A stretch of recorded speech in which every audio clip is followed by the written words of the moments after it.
Hello and a very good evening. आप सभी प्यारे बच्चों का वेलकम करता हूँ वाईटी योर इंग्लिश ट्यूटर पे। द हिंदू का फर्स्ट, आई थिंक ये सेकंड है, सेकंड एडिटोरियल आज कवर करेंगे। सेफ हेवंस नो मोर इसका टाइटल है। ये आर्टिकल लिखा हुआ है स्कूल में, कॉलेज में, ऑफिस के अंदर महिलाओं से होने वाली बदतमीजी पे, सेक्सुअल हरासमेंट पे। एक किस्सा हुआ रिसेंटली ओडिशा में, जहां कॉलेज की एक बच्ची ने सेक्सुअल हरासमेंट से परेशान होकर के टीचर के सामने खुद को आग लगा ली। तो बड़ा अनफॉर्चुनेट किस्सा है। चलिए, आर्टिकल तो अनफॉर्चुनेट है लेकिन खजाना मिलेगा आपको अगेन वोकैब का और ग्रामर का। वही आर्टिकल अपने चूज करते हैं जो लर्निंग के हिसाब से बेस्ट हो। सब कुछ बेसिक से कवर करेंगे। क्लास में नए हैं तो जरूर से सब्सक्राइब करना चैनल को। वीडियो को एक लाइक भी दे सकते हैं अगर ये क्लास आपके काम आती है। आइए कुछ नया सीखते हैं।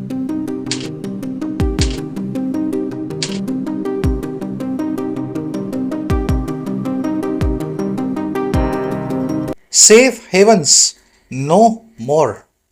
देखिए, नो मोर और नो लॉन्गर, ये दो फ्रेजेज अंग्रेजी में। इन दोनों का मतलब होता है अब बिल्कुल भी नहीं। पहले जो हुआ सो हुआ, अब बिल्कुल भी नहीं। और सेफ का मतलब होता है महफूज, सुरक्षित। हेवन का क्या मतलब होता है?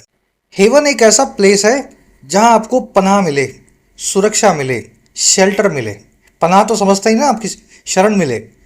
कह रहे जी, अब जो स्कूल, कॉलेज और ऑफिसेज है जहां पे महिलाएं एक्सपेक्टेड है कि आराम से काम करेंगी, टेंशन फ्री होकर के, ऑफिस में उनको कोई नहीं छेड़ेगा, कॉलेज में उनको कोई परेशान नहीं करेगा, अब ये जगहें भी उनके लिए हेवन नहीं बची हैं, बिल्कुल भी सेफ नहीं है। पहले हुआ करती होंगी लेकिन अब नो मोर है, नो लॉन्गर है। चलिए, मीनिंग निकाल लिया आपने टाइटल पैराग्राफ का। हेवन का मतलब होता है एक ऐसी जगह जहां आपको सुरक्षा मिले, आपकी पनाह हो, आपकी शरण हो। कह रहा है sexual violence in work places and educational institutions is worrying. कह रहा है सेक्सुअल हरेसमेंट जो है ना, या सेक्सुअल वायलेंस जो है, वायलेंस का मतलब होता है हिंसा। सेक्सुअल समझते हैं आप, जो किसी सेक्स के खिलाफ हो, जिसमें यौन संबंधों को बनाने की कोशिश की गई हो। कह रहा है जी, इस तरह की जो हिंसा है वर्क प्लेसेस में, काम करने की जगहों पे यानी ऑफिसेज में, और एजुकेशनल इंस्टीट्यूशंस में यानी कॉलेज और स्कूल्स में, ये जो वायलेंस है ये वरिंग है, चिंताजनक है, परेशान करने वाली है। वरिंग यानी जो वरी पैदा करती हो, प्रेजेंट पार्टिसिपल वर्ब की आईएनजी फॉर्म। इसको अलार्मिंग भी बोल सकते हैं, है ना, जो अलार्म पैदा करती हो, परेशान करती हो। चलिए, वायलेंस सब्जेक्ट है, वर्ब इसके इज, वरिंग यहाँ पे एडजेक्टिव है, वर्ब के आईएनजी फॉर्म से बना है, वर्क प्लेस यानी आपका ऑफिस। जल्दी से आगे बढ़ते हैं। एक कॉन्सेप्ट मैं आपको करवाता हूँ, शेयर करता हूँ आपसे, हेवन और हेवन का। मुझे पता है बहुत सारे पुराने स्टूडेंट्स को ये कॉन्सेप्ट आता होगा, लेकिन हम तो सबके हिसाब से चलते हैं, है ना। देखिए, हेवन में लगा हुआ है एक एक्स्ट्रा ई, हेवन में ई नहीं लगा हुआ। दोनों अलग अलग वर्ड्स हैं। जब ई लग जाता है, हेवन बन जाता है, इसका मीनिंग होता है स्वर्ग, जन्नत, पैराडाइज, है ना, ईडन बोलते हैं स्वर्ग को। और अगर आप ई के बिना लिखें हेवन, तो आप जानते हैं रेफ्यूज या शेल्टर। तो ये दो अलग वर्ड्स हैं, कंफ्यूज नहीं होना इनमें। और अगर कंफ्यूजन नहीं हो रही है तो मैं 3 क्वेश्चंस आपके सामने रखता हूं, आराम से वीडियो को पॉज करके खुद से ट्राई दो। हेवन और हेवन में से कौन सा वर्ड कहां पे रखोगे?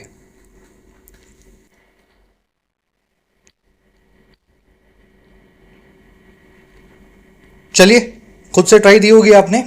The sunset looks like heaven और हेवन। सनसेट जो है या फिर सूर्यास्त जो है वो हेवन या हेवन जैसा दिखता है।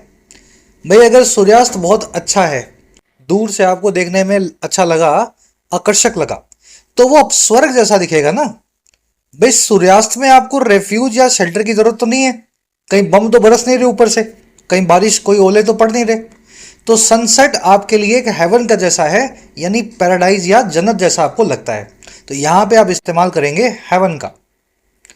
Dense jungles worked as dash for militants. घने जंगल जो थे वो काम करते थे इस तरह का मिलिटेंट्स के लिए, लड़ाकों के लिए। घने जंगल में लड़ाकों को क्या मिलेगा? पनाह मिलेगी या स्वर्ग मिलेगा, सुरक्षा मिलेगी या जन्नत मिलेगी। अब आप कह दो सर जंगल बड़े सुंदर थे तो जन्नत जैसे लगते थे, लेकिन मीनिंग निकालो ना, सेंसिवली समझो। आप कॉमन सेंस थोड़ा ना छोड़ना है लैंग्वेज सीखते हुए। मिलिटेंट्स हैं, भागे फिरते हैं, जान बचाते फिरते हैं, आतंकवादी हैं, जंगल में जाके क्या करेंगे? छुपेंगे, पनाह लेंगे। तो dense jungles worked as a haven for militants. अब मेरे ख्याल से दोनों के बीच का फर्क आपको समझ में आ गया। अब मुझे बताओ लास्ट वाले में क्या लगाओगे और कमेंट्स में डाल के बताना। After the storm the small village became a safe dash for villages. Storm के बाद, तूफान के बाद छोटा सा गांव जो है गांव वालों के लिए ये बन गया। अब क्या बन गया खुद से डिसाइड करना, डालना कमेंट्स में। बढ़े आगे, चलो इस आर्टिकल की वोकैब दिखाते हैं आपको। 5 वर्ड्स सबसे भारी भरकम वाले इस क्लास में जो आएंगे, शुरू में एक साथ उनको आप देख लें। वाईटी ऐप को जरूर डाउनलोड करें। यहाँ पे मिलेंगे आपको आपकी तैयारी के लिए पर्सनलाइज्ड प्रीमियम कोर्सेज जो सिर्फ नाम के प्रीमियम है और बहुत अफोर्डेबल है। फॉर एग्जाम्पल हमारा फ्लैगशिप कोर्स है, अभी अभी लॉन्च हुआ है, इंग्लिश अनलॉक्ड कोर्स, जिसमें आपकी फुल फाउंडेशन किसी भी एग्जाम के लिए बिल्ड की जाती है। अभी इसमें क्लासेज आ रही हैं, जैसे ग्रामर आ जाएगी, इसमें रीडिंग आ जाएगी, वोकैब आ जाएगी, फिर एग्जाम कैसे सॉल्व करना है, प्रैक्टिस सेशन भी आ जाएंगे, चाहे फिर एसएससी हो या बैंकिंग हो या रेलवेज हो, डिफेंस हो। इस पूरे कोर्स को हमने 1.5 साल की वैलिडिटी के साथ में 1275 पे रखा हुआ है। काफी अफोर्डेबल प्राइस है। और इसका भी एक छोटा वेरिएंट निकाल दिया है, 999 रुपए का 1 साल की वैलिडिटी इसमें आपको मिल जाएगी। तो you can take benefit of English unlocked course. इसी तरीके से आपको राइटिंग का कोर्स मिलेगा, जिसमें आपको लिखना सिखाया गया अंग्रेजी में। भारत का अकेला ऐसा कोर्स है जो हिंदी मीडियम वालों को इंग्लिश में लिखना सिखाता है। 475 में इस कोर्स को भी आप 1 साल की वैलिडिटी के साथ अवेल कर सकते हैं। साथ ही आपको mission UPSC, mission civil services का फ्लैगशिप कोर्स मिलेगा, जिसमें आप सिविल सर्विसेज के हिसाब से लिखना सीखेंगे, एडवांस मैनर में ऐसे प्रेसी आंसर्स को कैसे डील करना है। ये सबका सब आपको ऐप पे मिल जाएगा। कोई भी क्वेरी हो इस नंबर पे आप व्हाट्सएप करके टीम से बात कर सकते हैं, अपनी क्वेरी पूछ सकते हैं।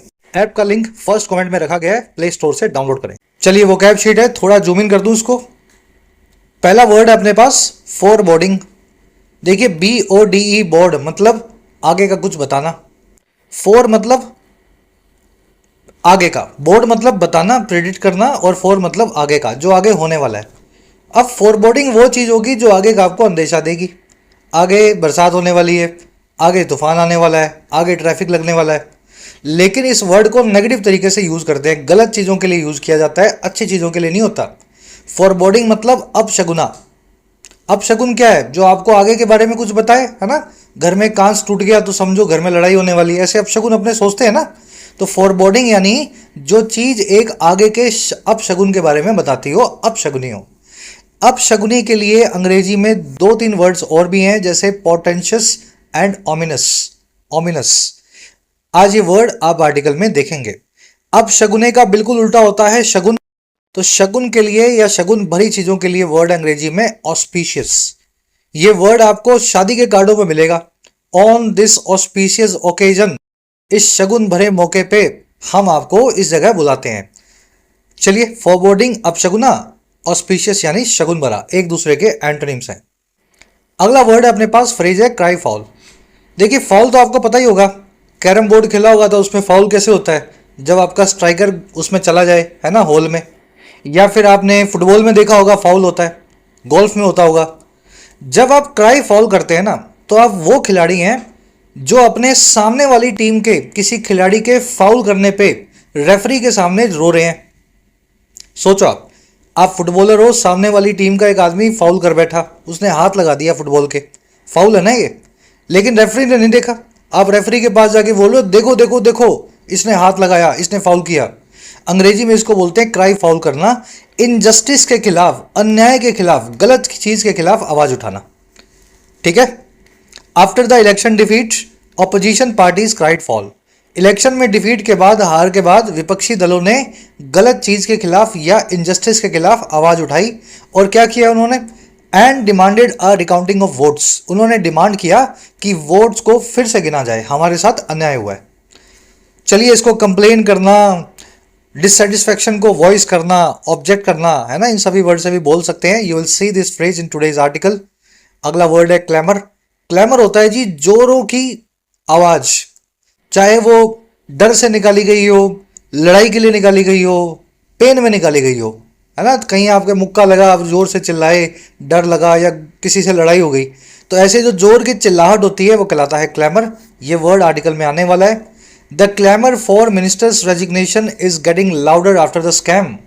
मिनिस्टर के रेजिग्नेशन के लिए जो क्लैमर है, चीख पुकार है, जोरों की आवाजें हैं, वो और जोर पकड़ रही हैं, गेटिंग लाउड हो रही हैं इस स्कैम के बाद। रकस ट्यूमल्ट, केओस, कमोशन इसके सिनोनिम्स हैं. You will see this word in today's article. Second last word है अपना रिगरस. रिगरस मतलब जिसमें रिगर हो. रिगर एक नाउन है. रिगर का मतलब होता है कड़ापन, सख्ताई. तो रिगरस मतलब कड़ा या सख्त, सख्ताई से भरा हुआ यानी सख्त. Army schools are known for their rigorous discipline. सैनिक स्कूल जाने जाते हैं अपने सख्त डिसिप्लिन के लिए, रिगरस अनुशासन के लिए. रिगरस को स्ट्रिंजेंट भी बोलते हैं. ये वर्ड आर्टिकल में आज आप देखेंगे. सख्त के लिए है ना, कड़े के लिए. चलिए लास्ट वर्ड है अपने पास पोलाइट. पोलाइट होती है जी बुरी दुर्दशा, जो आपको गाजा में लोगों की मिलेगी. हो सकता है यूक्रेन में मिले, सीरिया में मिले. डिफिकल्ट पोजीशन या सिचुएशन आपकी पोलाइट है. सफरिंग भी बोल सकते हैं, प्रेडिकामेंट भी इसका सिनोनिम है. Poland has opened it's borders taking note of the plight of Ukrainian refugees. Poland नाम के देश ने अपनी सीमाओं को खोल दिया है, बॉर्डर्स को ओपन कर दिया है. और कैसे किया है? ध्यान में लेते हुए, टेक नोट करते हुए बुरी हालत को, प्लाइट्स को यूक्रेन से भागने वाले रिफ्यूजीज की. चलिए बड़ा सिंपल वर्ड है, मेरे ख्याल से दिमाग में बैठ गया होगा. आ जाओ आर्टिकल पे, एक समरी आपको देंगे, किस बारे में लिखा हुआ है पता लगे. समरी ये कि आपने निर्भया कांड सुना होगा 2012 में, सबको पता है हमें क्या हुआ था. फिर पिछले साल MG कार, कौन सा वो हॉस्पिटल है कोलकाता का, जहाँ पे एक डॉक्टर के साथ में रेप जैसी हरकत हुई. फिर बीच बीच में कभी दिल्ली में, कभी हैदराबाद में ऐसी घटनाएं आपको सुनने को मिलेंगी. कानून सरकार ने बड़े सख्त बना दिए हैं, लेकिन शायद लोग बड़े बेशरम हैं, या बड़े बेशरम ही कहेंगे, बहादुर नहीं कहेंगे इनको. ऐसे कानून होने के बावजूद भी महिलाओं पे रेप जैसे अटेम्प्ट्स करते हैं. अब रिसेंटली ये रेप अटेम्प्ट्स जो हैं कॉलेजेस में, स्कूलों में, ऑफिसेज और अस्पतालों में देखने को मिल रहे हैं. जैसा कि एक ओडिशा में एक 18-20 साल की बच्ची के साथ हुआ, लड़की के साथ हुआ, जिसका टीचर ही उसको सेक्सुअली अब्यूज कर रहा था और उसकी बात को किसी ने सुना नहीं. लास्ट में जाकर के अनफॉर्चुनेटली इस लड़की ने प्रिंसिपल के दफ्तर के सामने अपने आप को आग लगा ली. हमारा आर्टिकल कह रहा है कि ये अब दफ्तर कॉलेज भी सेफ नहीं है. कुछ सख्त कदम सरकार को उठाने होंगे और समाज को भी बेशर्मी छोड़नी होगी. ठीक है, चलिए आज की समरी है अर्जेंट, अर्जेंसी दिखा रहा है इस चीज को लेकर के, और साथ में है कंसर्न्ड. चिंताजनक तो है ही और अर्जेंसी दिखा रहा है, जल्दी से कुछ करना होगा. फर्स्ट पैराग्राफ आपके सामने है, मैं वीडियो को कर देता हूं पॉज 5 सेकंड के लिए. आपको चाहे 1 मिनट लगे चाहे 1.5 लगे, आराम से इसको पढ़ के इसका मीनिंग निकालो, फिर मेरे साथ पढ़ना.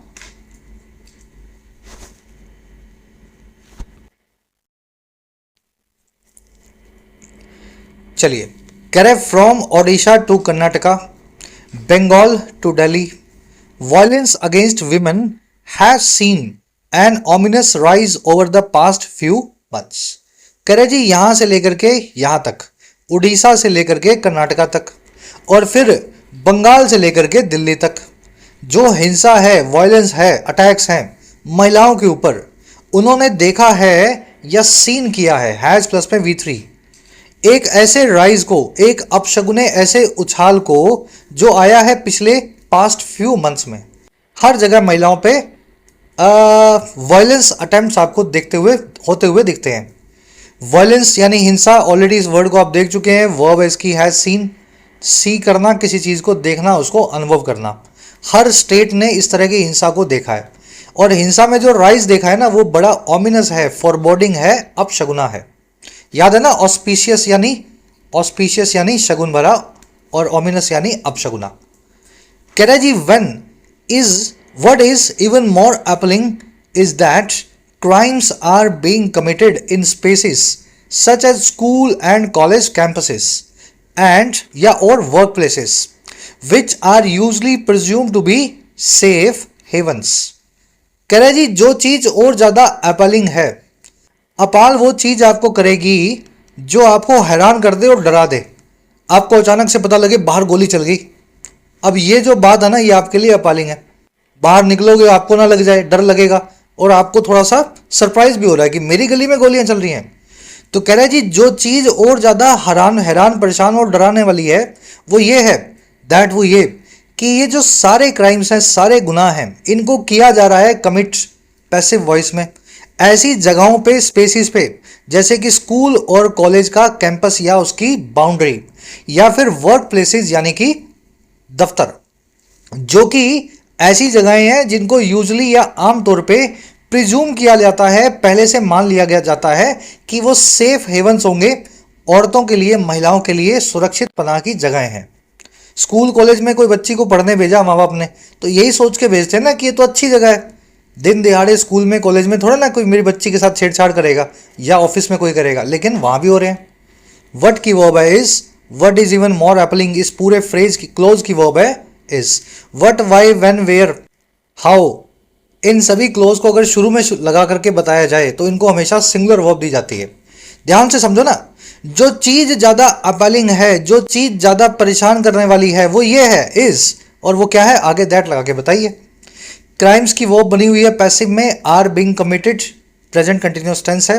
विच आया है वर्क प्लेसेस और कैंपसेस के लिए, वर्ब है इसकी आर प्रिज्यूम्ड। प्रिज्यूम करना यानी प्री, पहले से ही अज्यूम कर लेना। तो सबने ही पहले से माना हुआ है कि स्कूल कॉलेज और दफ्तर तो सबके लिए सेफ होते हैं। हेवन और haven already you have seen this word. कह रहा है on July 14 a 20-year-old student of Fakir Mohan autonomous college Balasore passed away. कह रहा है जी 14 जुलाई को एक हादसा हुआ। 20 साल की ये स्टूडेंट थी, फाकिर मोहन ऑटोनोमस कॉलेज बालासोर उड़ीसा की। कह रहा है ये पास अवे कर गई, इनका निधन हो गया। और कैसे हुआ? After suffering 90% burns in an immolation bid. Suffer करने के बाद, सहने के बाद 90% आग के बर्न्स को, बर्न्स क्या होते हैं मतलब जलना, 90% जल जाने के बाद एक ऐसे प्रयास में, कोशिश में, बिड में जो इमोल्यूशन की थी, खुद को जलाने की थी। इमोल्यूशन वर्ड को देख लेना, सेल्फ बर्निंग बोलते हैं इसको। बड़ा अनफॉर्चुनेट इंसिडेंट हुआ, तो इन्होंने अपनी जान दे दी, खुद को जला करके 90% बर्न्स इनको हुए। चलिए स्टूडेंट की वो पे पास्ट अवे, पास अवे का मतलब होता है डाई करना, निधन हो जाना, मर जाना, है ना। इसको किक द बकेट करना भी बोलते हैं, ठीक है। लेकिन वो तब बोलते हैं जब कोई आदमी नेचुरल डेथ से मरे, अस्पताल में मरे। जो इस तरह से सुसाइड करता है तो पास अवे आपने लिखा है। इमोल्यूशन देख लेना, वन वर्ड है, जलाने के लिए होता है खुद को। चलिए आगे बढ़े नेक्स्ट पैराग्राफ पे।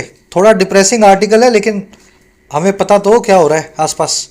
सेकंड पैराग्राफ है, फटाफट इसको देखें, मीनिंग निकालें।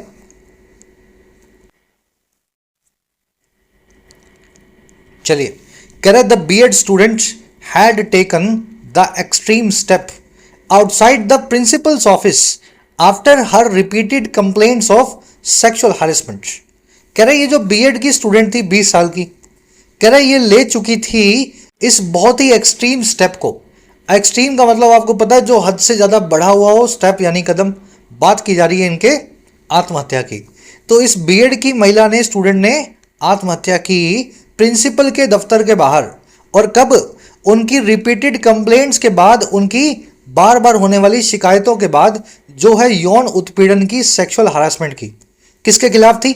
Against a senior teacher, school के ही, कॉलेज के ही एक टीचर के खिलाफ थी।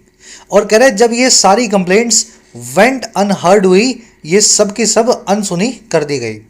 गो अनहर्ड होना यानी किसी चीज का सुनवाई ना होना। मैं आपसे कुछ कह रहा हूं, आप मान नहीं रहे, तो एवरीथिंग आई से इज गोइंग अनहर्ड। तो इनकी कंप्लेंट्स, जो शिकायतें थी, दैट वेंट अनहर्ड। ठीक है, गो की सेकंड फॉर्म V2 का इस्तेमाल हुआ है। स्टूडेंट की वर्ब है हैड टेकन, ये काम को वो कर चुकी थी। कंप्लेंट्स एक नाउन है, आपको पता है। कंप्लेंट का टी निकाल दूं तो वर्ब बन जाती है। वर्ब है इसकी सेकंड फॉर्म में वेंट। अनहर्ड होना, जिसके बारे में, जिसको सुना ना जाए, जिसकी सुनवाई ना हो। अब एक स्पेलिंग का आपको कॉन्सेप्ट करवाता हूं, बहुत प्यारा। 2 स्पेलिंग्स हैं, मेरे को लगता है जिंदगी में आप सही नहीं लिख सकते अगर आपने इनको पहले ना देखा हो। पहली स्पेलिंग है एम्बेरसमेंट, दूसरी स्पेलिंग है हैरेसमेंट। एम्बेरसमेंट का मतलब होता है शर्मिंदगी, हैरेसमेंट का मतलब होता है उत्पीड़न, किसी को परेशान करना। दोनों वर्ड्स में आप देखो काफ़ी सिमिलरिटी है। यहाँ लिखा हुआ है एसमेंट, यहाँ भी लिखा हुआ है, बीच में आर भी आ रहा है, इधर भी और इधर भी, और ए भी लगा हुआ है। यहाँ एम्बे लिखा हुआ है, यहाँ है लिखा हुआ है। फर्क मैं आपको ये दिखाना चाह रहा हूं, बाकी का तो सब सेम है, डबल एस आएगा दोनों में, लेकिन एम्बेरसमेंट में डबल आर आता है, हैरेसमेंट में सिंगल आर आता है। जनरली लोग क्या एम्बेरसमेंट की स्पेलिंग सीख लेते हैं और सोचते हैं हैरेसमेंट भी बना लूंगा, है ना। वैसे एम्बेरसमेंट, वैसे हैरेसमेंट, लेकिन एग्जामिनर ऐसी स्पेलिंग्स में आपको उलझाता है। एम्बेरसमेंट में डबल आर डबल एस आएगा, बाकी तो बना लोगे एम्बेरसमेंट। और हैरेसमेंट में सिंगल आर लेकिन डबल एस, हैरेसमेंट। चलिए स्पेलिंग देख लेना। कह रहे जी the accused teacher Samir Sahu and the principal Dilip Ghosh have been arrested. ये जो अक्यूज्ड टीचर है, टीचर तो आप समझते ही हैं, अक्यूज यानी जिस पे आरोप लगा हुआ है, आरोपी टीचर जिसका नाम है साहू और जो स्कूल का प्रिंसिपल था दिलीप घोष, दोनों को पकड़ लिया गया है, गिरफ्तार कर लिया गया है पैसिव वॉइस में। कह रहा है but a precious life would not have been lost had her grievances been redressed in time. कह रहा है लेकिन थर्ड कंडीशनल में एक प्रीशियस लाइफ, एक बहुत ही जो है कीमती जीवन ना खोया गया होता, would not have been lost, अगर ऐसा हो गया होता, अगर उनकी ग्रीवेंसेस, उनकी शिकायतों को रिड्रेस किया गया होता या सुना गया होता वक्त रहते इन टाइम। तो अगर उसकी बात सुन लेते उस बच्ची की तो शायद उसको ये सब ना करना पड़ता। A precious life would not have been lost. Sentence की स्ट्रक्चर देखो, फिर कंडीशनल सिखाते हैं आपको। टीचर की वर्ब है हैव बीन अरेस्टेड, टीचर और प्रिंसिपल दोनों को गिरफ्तार कर लिया गया, have been arrested passive voice. Life की वर्ब है would not have been lost, और ये जो बाद वाली स्ट्रक्चर है ना, ये बनी है थर्ड कंडीशनल से। फटाफट करवा देता हूं ताकि दिमाग में बैठ जाए। देखिए थर्ड कंडीशनल कहता है एक लॉस्ट अपॉर्चुनिटी को, अगर ऐसा हो गया होता तो मैं ऐसा कर देता, या ऐसा अगर हो गया होता तो ऐसा हो जाता। हुआ कुछ भी नहीं, बस दिमाग में सोच रहे हो ये हो जाता तो ये कर लेते। थर्ड कंडीशनल पास्ट की लॉस्ट अपॉर्चुनिटीज को बताता है। If they had called me I would have helped, अगर उन्होंने फोन कर दिया होता तो मैंने उनकी मदद की होती। ना उन्होंने फोन किया ना मैंने मदद की, लेकिन अगर किया होता तो मैंने मदद कर दी होती। तो इसका मोटा मोटा मीनिंग आपको पता लग गया, होता होता वाला मीनिंग आता है। स्ट्रक्चर क्या कहती है, आप इफ के साथ में पास्ट परफेक्ट टेंस का इस्तेमाल करेंगे और फिर जो कर देते या जो हो जाता वो आप वुड हैव V3 के साथ में लिखेंगे।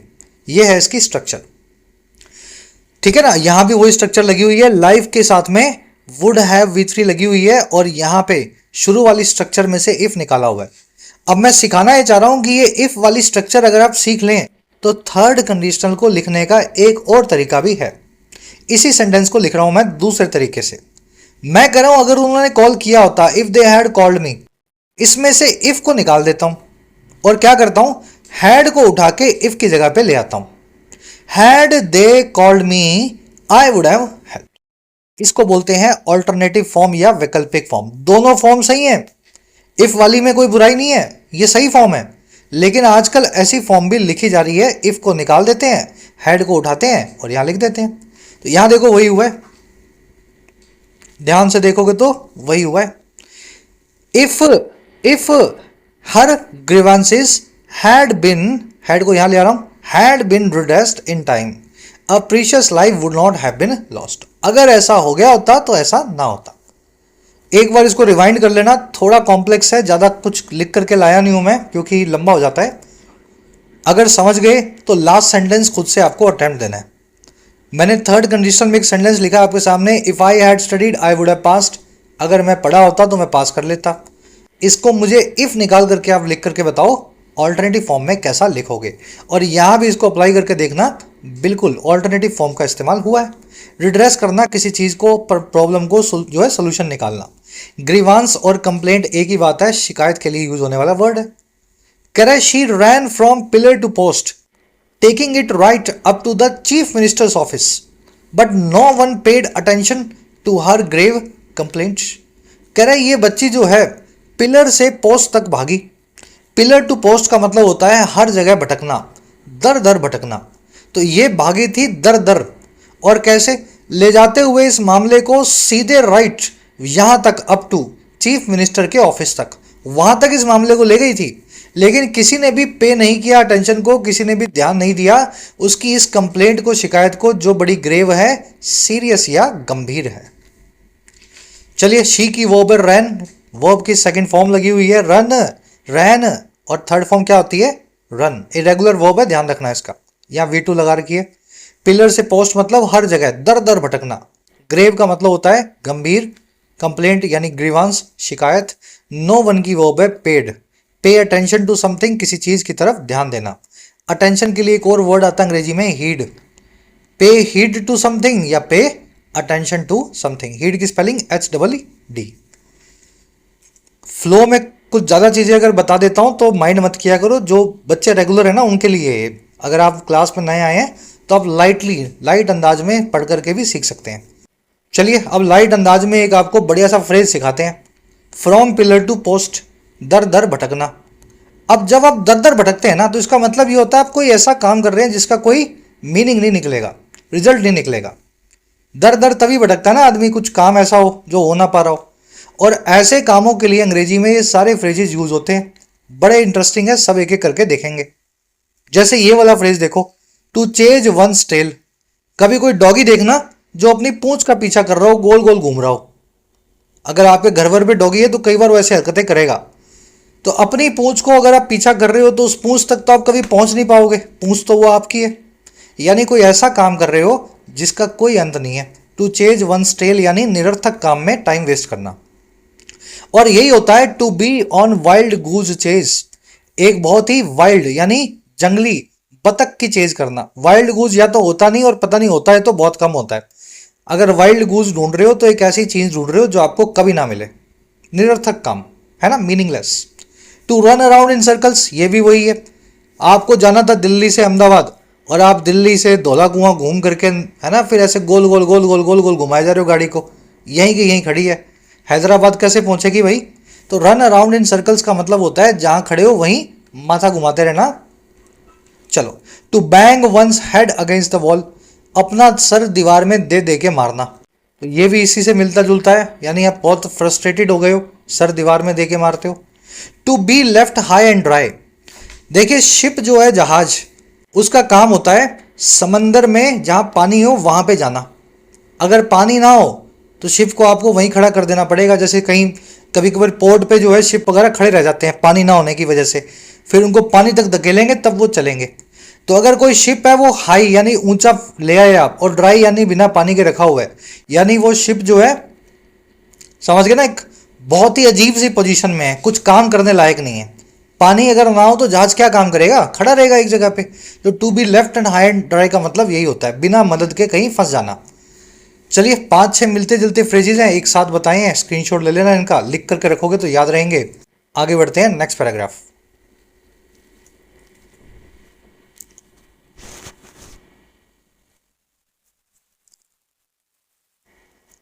चलिए कह रहा है जी, in Bengal even before a year has passed since a post graduate students brutal killing at RG Kar medical college या medical hospital in 2024, a law student was gang raped on campus this June. कह रहे बंगाल में एक और घटना हुई। कब हुई? कह रहे जी इस घटना से पहले। और किस घटना से पहले? कह रहा है कि इससे पहले कि 1 साल भी बीत चुका होता।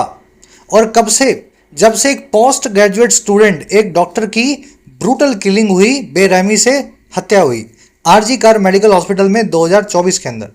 कह रहा है इसी बंगाल में अभी 1 साल नहीं बीता था इस हादसे का। एक लॉ कॉलेज की स्टूडेंट थी, वकीलों की स्टूडेंट थी, वकालत की, उसको किया गया गैंग रेप कॉलेज के कैंपस में इसी जून में। तो ये पहली घटना इन्होंने बताई है सेमी कॉलम से पहले। एक सेकेंड, हाँ पेन थोड़ा सा। चलो चलो, बंगाल की घटना तो आपने देख ली, अब दूसरी घटना देखो मंगलुरु की। कह रहा है in Mangaluru a lecturer, two lecturers have been arrested for the alleged rape of a student। Mangalore में 2 प्रोफेसर्स लेक्चर्स को अरेस्ट किया गया है, गिरफ्तार किया गया है पैसिव वॉइस लगा करके, एक कथित तौर पर रेप के लिए, एक ऐसे बलात्कार के लिए जो अभी प्रूव नहीं हुआ, अलेजेड है एक स्टूडेंट का। तीसरी घटना देखो, in Delhi a 9-year-old girl's rape and murder led to the opposition crying foul over the collapse of law and order. कह रहा दिल्ली में एक 9 साल की बच्ची का जो रेप एंड मर्डर था वो लीड टू कर गया इस तरफ, वो सबको ले गया ऑपोजिशन को इस तरफ कि ऑपोजिशन क्राई फाउल करे, इनजस्टिस के खिलाफ आवाज उठाए, कोलैप्स को लेकर के या ढह जाने को लेकर के लॉ एंड ऑर्डर का, कानून व्यवस्था का। तो ये 3 घटनाएं आपको मैंगलोर, दिल्ली और बंगाल की बताई गई हैं। चलिए, स्टूडेंट की वर्ब है unfortunately was gang raped, year की वर्ब है हैज पास्ड, लेक्चरर्स की वर्ब है have been arrested passive voice में, यहां भी पैसिव वॉइस लगी हुई है। रेप एंड मर्डर की वर्ब है लेड टू। कह रहा है जी little seems to have changed on the ground after Nirbhaya's rape and murder in Delhi 2012। कह रहा है जी ना के बराबर ही दिखाई देता है। देखिए लिटल और फ्यू जब बिना अ या द के आ जाएं तो इनका मतलब होता है नेगेटिव क्वांटिटी या ना के बराबर। कह रहा है जी ना के बराबर ही दिखाई देता है कि चेंज हुआ है या बदला है ग्राउंड पे या जमीनी हकीकत पे। और कब के बाद? निर्भया के रेप और मर्डर की घटना के बाद दिल्ली में, आज से 13 साल पहले 2012 में। चलिए, लिटल की वर्ब है सीम्स, लिटल की वर्ब हमेशा सिंगुलर होगी, याद रखें। कह रहा है stringent laws are in place but to what effect. बड़े ही खतरनाक लॉज या कानून इन प्लेस हैं, अपनी जगह पे लगाए गए हैं। इन प्लेस होना किसी चीज का इन्फोर्समेंट में होना।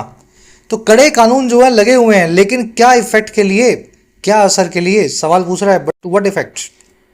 कह रहा है the Odisha student's plight has put the spotlight on internal work complaint committees mandatory under the sexual harassment of women at workplace act 2013। कह रहा है जी ओडिशा के स्टूडेंट की जो दुर्दशा है उसने पुट कर दिया है, रख दिया है फिर से रोशनी को, स्पॉटलाइट को आईसीसी नाम की एक कमेटी पे। कह रहा है और ये वो कमेटियां हैं जो जरूरी हैं, मैंडेटरी हैं, बाध्य हैं इस कानून के अंतर्गत 2013 के। तो हर दफ्तर में, सरकारी हो या प्राइवेट, एक आईसीसी बनानी पड़ती है सरकार को, सरकार के हिसाब से हर एक कंपनी को बनानी पड़ती है। तो स्टूडेंट की जो प्लाइट है इस बार, स्टूडेंट जो है जिनकी जान गई है, उनकी जो दुर्दशा है, उससे आईसीसी की फंक्शनिंग पे स्पॉटलाइट आ गई है, सबका ध्यान जाने लगा है। अगर आईसीसी उस कॉलेज में काम कर रही होती तो इतने घटना ना होती ना। चलिए, प्लाइट मतलब बैड कंडीशन, वर्ब है इसकी हैज पुट।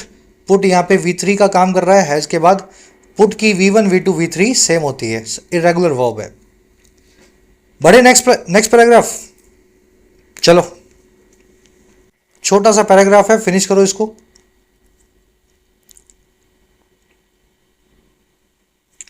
चलिए, कह रहा है the Odisha government asked all colleges to form the committees within 24 hours after the tragic death. कह रहा है ओडिशा की सरकार ने कहा है, आस्क किया है, ऑर्डर किया है। आस्क वर्ड के दो मीनिंग है अंग्रेजी में। पहला मीनिंग है किसी को ऑर्डर करना, दूसरा मीनिंग है किसी से कुछ पूछना। तो सरकार ने पूछा नहीं है, ऑर्डर किया है सारे कॉलेजेस को कि वो बनाएं ये सारी कमेटियां 24 घंटे के अंदर। और कब हुआ? इस ट्रेजिक डेथ के बाद में, इस बहुत ही खराब तरह की मौत के बाद में। ट्रेजिक मतलब फुल ऑफ ट्रेजिडी हो। कह रहा of questions should be raised about the manner in which the system failed the students and the absolute lack of जो है अकाउंटेबिलिटी। कह रहा अब सवाल उठाए जाने चाहिए, क्वेश्चन शुड बी रेज्ड, उस तरीके के बारे में, मैनर के बारे में जिसके अंदर, इन विच सिस्टम ने फेल किया, सिस्टम जो है नाकामयाब रहा स्टूडेंट के लिए। जब आप किसी चीज़ के लिए नाकामयाब रहते हैं ना, तो यू फेल दैट पर्सन। मैं आपको पढ़ाऊं और आप ठीक से पढ़ाई ना करो, पेपर पास ना करो, तो यू फेल्ड अमन सर, ऐसे याद रखना इसको, ठीक है। तो कह रहे जी सवाल उठाए जाने चाहिए कि सिस्टम कैसे नाकामयाब हुआ इस स्टूडेंट के लिए, system how the system failed the students. और सवाल उठने चाहिए उस एब्सोल्यूट, उस निरी लैक ऑफ अकाउंटेबिलिटी के लिए या जवाबदेही की कमी के लिए। अब बच्चा वो चला गया, वो लड़की चली गई, तो जवाबदेही किसकी है? किसी की भी नहीं हो रही। चलिए, क्वेश्चंस की वर्ब है should be raised, passive voice लगा हुआ है, शुड बी प्लस में V3। सिस्टम की वर्ब है फेल्ड। ये स्ट्रक्चर मैंने आपको सिखाई अभी, किसी के सामने नाकामयाब होने की। अकाउंटेबिलिटी और रिस्पॉन्सिबिलिटी कहलाती है आपकी जिम्मेदारी। कह रहा the annual crime in India report by the NCRB for the year 2023 is yet to be released. कह रहा है हर साल होने वाली जो क्राइम इन इंडिया रिपोर्ट है, जो ये सरकारी डिपार्टमेंट छापता है, NCRB जिसका नाम है, कह रहा है ये रिपोर्ट पिछले 2 साल पुरानी 2023 की, वो भी अभी रिलीज होना बाकी है। सरकार ने ये भी किसी को नहीं दिखाई है, कितना क्राइम बढ़ा, कितना घटा। चलिए, रिपोर्ट की वर्ब है is, report is yet to be release, यानी report is still pending, it is yet to be released. Yet to be, ये जो स्ट्रक्चर देख लेना, किसी चीज की पेंडेंसी को बताती है। कह रहा है जी figures available for 2022 show that a total of 4.4 lakh या 4.5 lakh cases of crime against women were registered. कह रहा है 23 की नहीं है, लेकिन 22 की तो है। जो आंकड़े हैं, जो फिगर्स हैं, जो अवेलेबल हैं 1 साल पुरानी 2022 की रिपोर्ट के, वो आंकड़े ये दिखाते हैं कि कुल मिलाकर के एक टोटल इतने केसेस हुए औरतों के खिलाफ हिंसा के रजिस्टर्ड, सो मनी केसेस वर रजिस्टर्ड, और ये सारा काम हुआ showing an increase of 4% over 2021, दिखाते हुए एक इंक्रीज को, एक इजाफे को 4% का 2021 के ऊपर। ठीक है, फिगर्स की वर्ब है show, total of these cases की वर्ब है वर रजिस्टर्ड। बढ़े आगे, चलिए लास्ट पैराग्राफ है, रीड करो इसको, छोटा सा और बड़ा आसान सा है आज का आर्टिकल।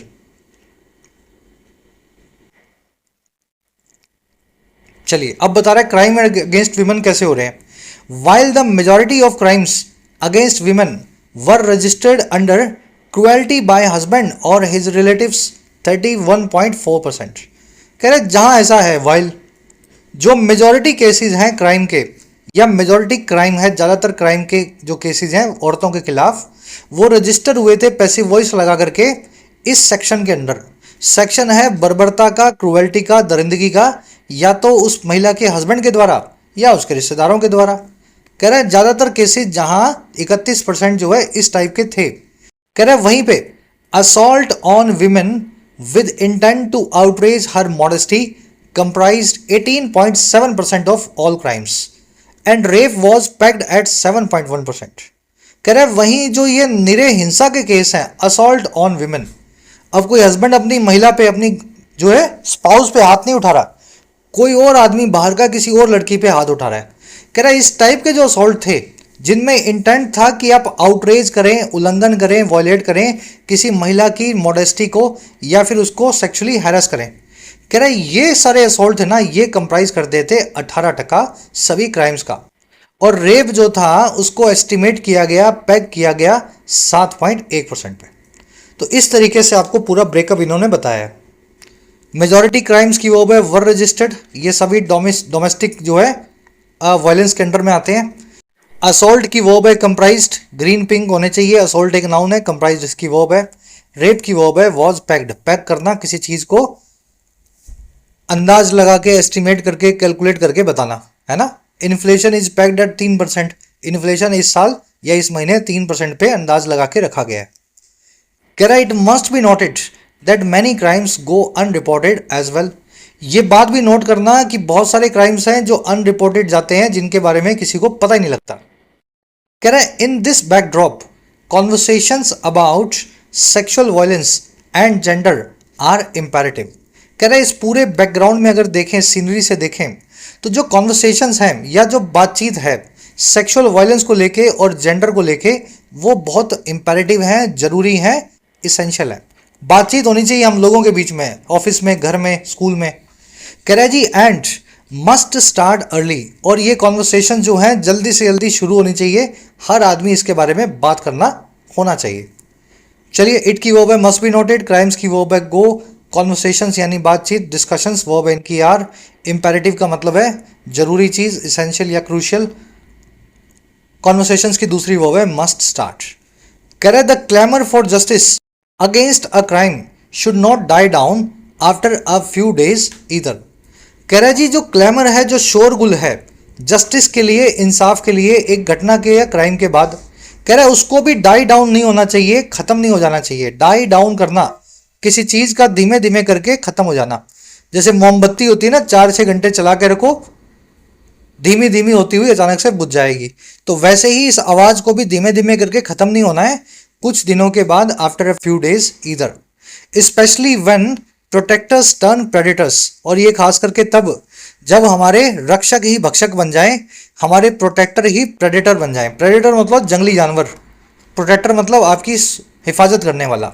जब आपका कॉलेज का प्रिंसिपल, स्कूल का टीचर, ऑफिस में बॉस ही आपका प्रेडेटर बन जाए, तो आपको आवाज को उठाए रखना है। क्लैमर मतलब जोरों की आवाज, वर्ब है should not die down, die down आपने देख लिया, फ्रेजल वर्ब है। प्रोटेक्टर्स की वर्ब है टर्न, टर्न का मतलब होता है बदल जाना, चेंज हो जाना या बिकम होना, ठीक है। प्रेडेटर यानी जंगली दरिंदा। चलिए रैप अप करें क्लास को, आ जाओ अपने क्विज पे। पढ़ने में आसान था इसलिए क्विज का लेवल बहुत अच्छा बना के लाया हूं। इन चारों में से कौन सी स्टेटमेंट से हमारा ऑथर अग्री करेगा, उसको वो बात सही लगेगी। कौन सी बात इनमें से आर्टिकल के हिसाब से सही है, ट्राई खुद से दे रहे हो तो समझ पाओगे आप। मीडिया की बात नहीं हो रही यहाँ पे कि मीडिया को ऐसे इंसिडेंट नहीं बताने चाहिए, ऐसा नहीं है। लीगल रिफॉर्म ज़्यादा जरूरी है कल्चरल चेंज के, ऐसा भी नहीं लिखा हुआ, कल्चरल चेंज भी जरूरी है। स्टूडेंट्स को कैंपस में ही नहीं जाना चाहिए, या ऐसे कैंपसेस में जहाँ ऑफेंडर्स है वहाँ पे किसी को एडमिशन नहीं लेना चाहिए, ये बात भी गलत है। सही बात तो ये है कि जिम्मेदारी बने और शुरुआत से ही कॉन्वर्सेशन हो स्कूल कॉलेज और दफ्तरों में जेंडर को लेके, ये बहुत क्रूशियल है। समाज बात करेगा तो समाज इस चीज़ से जो है किनारा करेगा, बातचीत करेगा। तो फर्स्ट का आंसर बनेगा सी। चलिए, कह रहा है जी इनमें से कौन सा एक फ्लॉ है, एक कमी है हमारे सिस्टम की, जैसे कि इस आर्टिकल में इस पैसेज में हाईलाइट भी की गई है। शुरू में आया था कानून बड़े सख्त हैं लेकिन लोग बड़े बेशरम हैं, यही फ्लो है हमारे सिस्टम का। मौत की सजा मिल जाए ये डर होने के बावजूद भी रेप करने को तैयार हैं। इतने बेशरम लोग हैं हमारे देश में, कहीं कहीं ऐसे इस टाइप के मिलेंगे आपको हर तबके के। तो ये फ्लो हमारे सिस्टम का यही है, कड़े कानून भी अकेले ग्राउंड रियलिटी को चेंज नहीं कर रहे, हकीकत वैसी की वैसी बनी हुई है।